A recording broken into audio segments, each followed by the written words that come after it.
These little plastic signs gave me my first $100,000 in real estate wholesaling. AKA Bandit signs have absolutely changed my life for real estate wholesaling. In today's video, I'm gonna show you exactly how to use Bandit signs in your real estate wholesaling business. And if you have the hustle, if you have the grit, I'll share exactly my Bandit sign secrets so you can get your real estate wholesaling deals by sticking these cheap plastic signs around the ground, and so you can make money too in real estate wholesaling. What's up guys, Zach Ginn here. And yes, I'm sharing with you Bandit signs today. So everyone knows Bandit signs have a special place in my heart. That's where I got my first deals. And honestly, that's how I got my first $100,000 in real estate wholesaling in high school, by just sticking Bandit signs out. Now, some markets, Bandit signs haven't worked anymore. And in some markets, Bandit signs have really heated up. So the first thing I can tell you about Bandit signs is you need to understand that some markets are absolutely hot with it. If you stick Bandit signs there, you will absolutely do amazing. And some, you absolutely won't do well. But before I get into it, before I really share with you my Bandit sign secrets, I'm telling you, I can't even imagine. I don't think I can even calculate how many hours I spent at 2, 3 a.m. sticking Bandit signs everywhere like a crazy person at 17 years old. So me giving my secrets out to you, if you can, please smash that like button and subscribe. So what are Bandit signs? So Bandit signs are those ugly yellow on black, white little signs that you see stuck sometimes. Maybe they're zip tied to a pole somewhere and they basically say, "We buy houses cash," and they got a phone number on them. They're really ugly.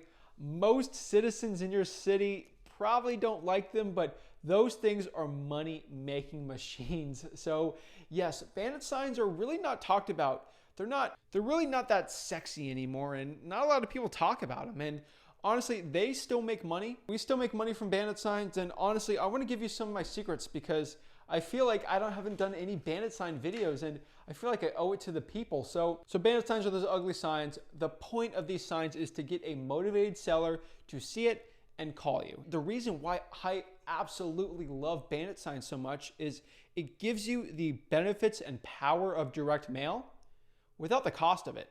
And the power of these type of marketing strategies like Bandit signs, probate letters, direct mail pieces, postcards is the seller comes to you. They're the ones who are aggressive and wanting to get rid of the property. They're just so much different than cold calling or door knocking or RVMs. The seller, you're not going after the seller, because the average conversation when you're going after a lead is, "Hey John, are you interested in selling your property? Why do you ask? Huh? What? I'd never ask you. F you, blah, blah, blah, blah, blah." No, when you're having a conversation with like a direct mail piece, someone said, "Hey, I actually got your piece of mail here and I'm actually interested in selling my property." That conversation goes so much easier than when you're going after someone who's maybe abrasive or they didn't want to get that phone conversation. And I don't have to spend 40, 50 hours a week cold calling to get the same amount of leads that you could possibly get with Bandit signs. Now, direct mail and Bandit signs are not equal. Bandit signs are a lot more hard work. You will sweat so much more getting those leads. Hence why driving for dollars, sticking Bandit signs, door knocking is called sweat equity, because you're going to sweat to get those deals, but they are extremely cost effective and they're extremely cheap to get those leads and those deals. But a quick story about that. I used to do so many Bandit signs in my county that they decided to hire 4 extra code enforcement officers to literally enforce Bandit signs in my county. So definitely it's extremely harder and the ROI has just sunk from there. But I made hundreds of thousands of dollars before that happened, and we kind of expanded to other markets to do our Bandit signs. So what are the rules for it? So the most important rule when it comes to a Bandit sign is, what do you want it to look like? Now, Bandit signs, they can look like anything. They can be yellow with black ink. Yellow really draws the eyes. That's the reason why the Simpsons are yellow. The creator of the Simpsons, when you're scrolling through TV channels back when you had to sift through TV, you'd see something yellow and it'll catch your eye for you to watch it. So that's why yellow is really important. That's how the Simpsons made. That's why they're yellow. Quick fun fact here, because this is a wholesaling channel, but it's also a fun fact channel, by the way. Black on yellow is very eye-catching. Another one could be white on black or white on red or white on blue. Those are really the colors I'd really keep to the Bandit signs. And the ad copy should be very simple. "We buy houses cash, sell your house in X amount of days, close really quickly, and then have your phone number extremely big and visible in there." So you might ask yourself, where should I get these Bandit signs? I would say the cheapest one is actually going to your local print shop, because they get the best rates for shipping. Because if you go online, you'll get a pretty good price on the signs, but you'll pay a fortune in shipping. If you have a local shop that ships tens of thousands of Bandit signs, their shipping will be a lot better and it'll actually be a cheaper price. So I want you to call around your local sign shops and see how much it will cost for you to do X amount of signs, and then see how much it'll cost with shipping for a regular Bandit sign shop online to do. And there's so many of them, I'm going to name all of them. But if you just do Bandit signs cheap or cheap real estate signs, you should be able to find something like that. And then it's really simple as that. Customize it for your phone number, and now we're ready to go. So it's really simple. All we got to do is stick these Bandit signs in high traffic areas where people will see it. They'll call you and we're ready to go. So what I recommend, where I have the best success, is actually on stop signs. So near stop signs, stick your Bandit sign in front of stop signs. So when a car stops, they'll see that Bandit sign, and if they're looking to sell the property, they'll call you. Another one, really good one, is by red lights. Make sure it's visible. If someone pulls up on a red light, they look out and they could see that Bandit sign. It'd be really good. The next thing is we want to find really highly trafficked areas. So be very careful. If you're on a very high traffic area in your city, most of the time, code enforcement might go out and try to pick the signs from you. So be very careful about high traffic areas. If you can stick them, you'll do very well. And lastly here, I see people, they either staple Bandit signs on like a wooden pole and they keep it really high up, and those usually stick really well, but it's a little harder for people to see them. And then lastly, I see people zip tie Bandit signs to your local pole. What I want to say really quick is if Bandit signs are illegal, local city or county, I don't recommend it. Some counties absolutely outright ban it, and you need to look at your laws. But some laws, there's really no laws on Bandit signs, and it's free game out there. And really, in most places, it's only a small fine to stake Bandit signs out. But legally, I have to say that if Bandit signs are illegal, I do not want you to stick Bandit signs out. And what's going to happen is the code enforcement office are the Bandit sign police, and they're going to try to stick the Bandit signs out, and they're going to try to nail you sometime for a fine per sign. And usually sometimes it's $3 to $4 per sign. So what's going to happen is when you stick these Bandit signs out, of course you're going to get sellers looking to call, and they're going to make really good money from it. But code enforcement is going to try to bust you, and they're going to try to stop you from sticking these signs out. So if it's against the law in code enforcement, don't do it. But sometimes code enforcement, it's still legal, but they want to catch you and get you to stop. So they might call, ask for your information for a Bandit sign. Don't give code enforcement your information.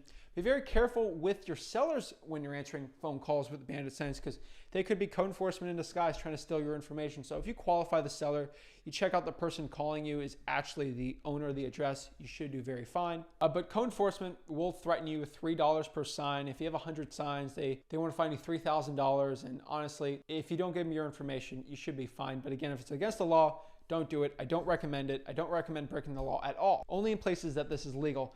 Now, Bandit signs in some cities just don't work. Code enforcement will pick up the sign in like 2 seconds and you'll waste your money doing it. So what I want you to understand and do is maybe you should go to your local real estate investors association, network with wholesalers in your local area, and ask them if they've done Bandit signs. And if someone says, yes, I used to do 1,000 Bandit signs a week or 1,000 Bandit signs a month and I never got a deal, or it's absolutely terrible, heed that advice. And sometimes you don't want to do a Bandit sign. But if someone tells you, oh, no one really does Bandit signs over here, I don't know why, and you spend some money on Bandit signs and start getting deals, maybe you're the only guy doing Bandit signs, you can absolutely kill it. Another way to see if your market's really good, if you see a lot of Bandit signs around you, what I want you to do is just see where they're sticking them. And if they keep sticking them on a weekly basis, you know Bandit signs work. And I want you to do is start sticking Bandit signs. So what's going to happen is when you order these Bandit signs, what you're going to do is you're going to get the nice plastic one. It's going to have your phone number. It's going to be great. You're going to have stakes, and they're going to be like little H's. And what I want you to do, go to Harbor Freight or Home Depot and buy a bolt cutter and cut these stakes in half, like snip, snip. And then you can use, then those stakes will be 2. And then you can double your money for it, and it should be really good. So it's a really good way to lessen the cost of your Bandit sign. Put the stakes in the sign, and then you're able to stick them in the ground unless you zip tie or staple. And the average cost, in my opinion, should be around $2 per sign with everything. If you can find it cheaper, even better. Sometimes it's slightly more expensive depending on what city you're in. Now, here comes the most important part. What do you do when you stick the sign out there and you get a call from a motivated seller? What is the process? And it's the process of just like answering direct mail. What you want to do is be as prepared as possible. And so when they answer it, you're really going to go after a script. You're going to want to qualify the seller. So the 4 most important things when qualifying your seller is what is the motivation, why they're looking to sell the property, what's their time frame, when are they looking to sell the house, what's the condition of the property, and lastly, what price do they need to sell for. And that's what you're gonna do with your conversation with these sellers. And you're gonna get the call. It's not gonna be completely scripted, but what you're gonna do is just answer the phone call and really just have a conversation with them. So a conversation might go, or do you buy houses? Then I'll say, yes, I do buy houses. Are you looking to sell your property? Have a conversation with them, ask them why they're looking to sell the property, build some rapport. Remember the Ford method: friends, occupation, recreation, dreams, and really just have a conversation. And if it's something really good, I recommend you get off the phone, you do some more research on the property, then you call them back. This tip is because if they're code enforcement, then if you call them back, you'll be code enforcement calling back and you'll know it's them trying to bust you for something crazy. Even if bandit signs are completely legal in your county. Now, if you call them back and they answer and you can confirm it's them, set the appointment, go to the appointment, talk to them, go to www.flipwithrick.com/contract, download our free wholesaling contract, get that property under contract with the seller. And then with that free wholesaling contract, www.flipwithrick.com/contract, there is a free assignment of contract in there. Find your cash buyer. Pro tip, you can actually use a white bandit sign, put the actual deal you got under contract, like a 2.2, 1,300 square foot property, need to sell fast, then put your phone number on there, maybe the white sign with a Sharpie. Then you can stick those out in high traffic areas. You won't get sellers calling you, but you'll get cash buyers. And that's another way to build your cash buyers list with a bandit sign. And then you find that cash buyer, qualify them, and then from there, bring them to the property, assign the contract to them, bring the assignment of contract to the title company, get a closing, get your check, get more bandit signs, and repeat. So that's it, guys. That is Bandit Sign 101. That is my complete bandit sign mastery little class here. I'm telling you, bandit signs still work in 2021, and they will work for years and years to come. I truly appreciate you guys watching this video. If you have any questions at all, please comment them below. Comment below if you do bandit signs and if they work for you or if they don't work in your market. I'm really curious to know. So I really appreciate it, guys. Thank you so much and have a blessed day.